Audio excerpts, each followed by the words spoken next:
I think each day is a perfect opportunity to refresh yourself.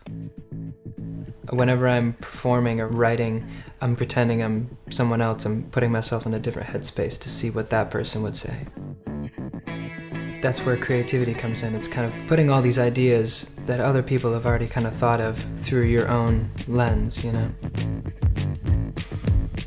Since I was really young and wanted to make movies, I just used what was around me. And at one point it was just a point-and-shoot camera that you could only take 30-second videos on that didn't have any audio.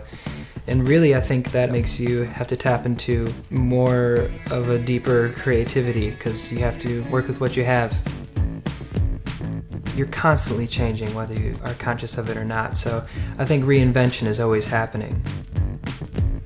The album that I just made, I got really fascinated by how things are translated, because if you have a piece of poetry and it's in Spanish and you translate it to English, it's going to say something completely different than it did in Spanish, and you get these really beautiful moments that you would never think to write that way in English because it's this translation.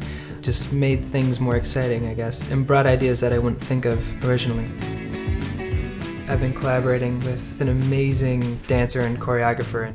I remember when we first started working together, I was feeling very insecure about my movements. I was very conscious of everything I was doing, and I can't even watch myself do this right now. And he just looked at me and he goes, "Well, don't." And I was like, "Oh, yeah, okay, you're right." I think the hardest part is admitting to yourself that you can actually do it and not judging yourself too much, because that's just such a waste of time. It's so much wasted energy when you're sitting around thinking whether you're good enough or not, you know?